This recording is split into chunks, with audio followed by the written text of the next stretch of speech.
I've always related traveling with vomiting. Ever since a young age, I have severe nausea in a moving vehicle, so I can never look out the window, sadly, as we're going along. Instead, I have just to hunker down, focus on my Game Boy Color or the Where's Waldo book, and I can slowly get by. If there's something beautiful outside the car, I'd have to take their word for it. All I could suffice would just be a quick glance. That's all that would occur.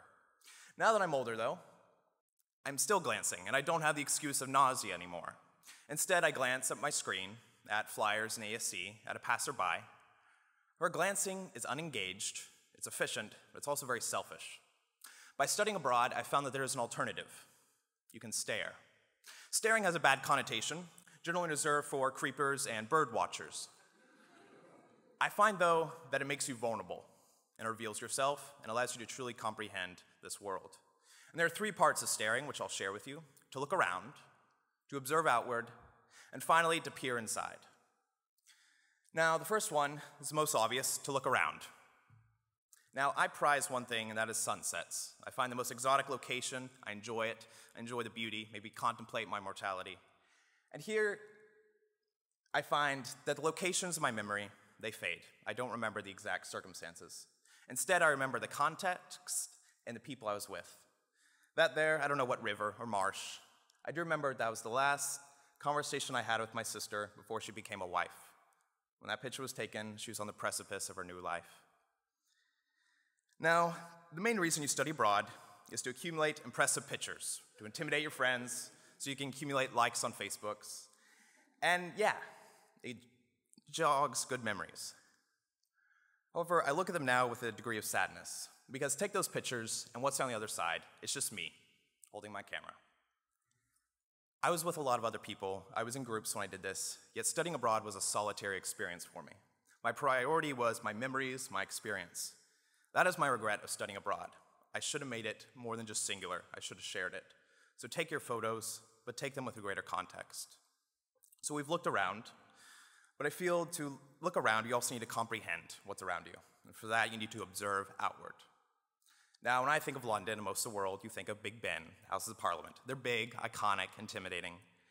Yet no longer, for me at least, when I think of London, I think of Little Angel Puppet Theater. Hundreds of people pass by, never give that sign a second glance.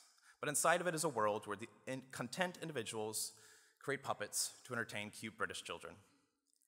And for 3 days each week, I went into that world. It's always disturbed me how a stage, its main stasis is it's vacant. And with each new story, each new production, they put it on, but it's all finite, it dissipates, the laughter disappears. And whenever you observe, well, by glancing, you just see an object in its temporal state.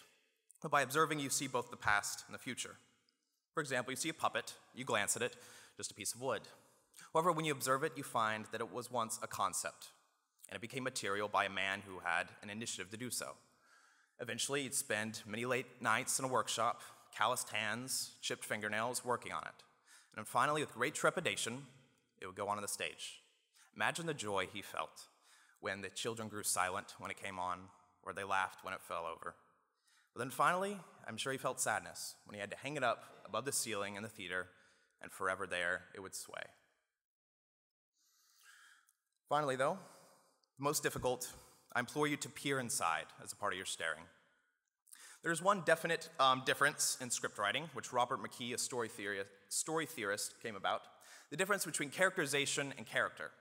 Characterization is your exterior portrayal. We all have it, it's all essential. Mine, for example, is 20-year-old male, dark hair, skinny, eccentric, charismatic, enjoys film and theater. And it's all observable, we all have one. However, true character, that is much more rare and much more unnerving. Character comes about when you make choices in high-stakes situations under pressure. My character isn't as flattering. I tend to lash out when I'm threatened. I love to play the victim. I'll help you as long as it's convenient. But I also realize I prefer to empathize than to judge. Studying abroad will present situations that will build your character. It will be unnerving, but slowly your character will be revealed. You'll begin to form it. In summary, there are three aspects of staring: to look around, to observe what you see, and finally, the most vital, to peer inside. If you are studying abroad, or even contemplating it, remember to stare. By studying abroad, you will live with both risk and regret. My friends, the key words of that sentence is you will live. Thank you.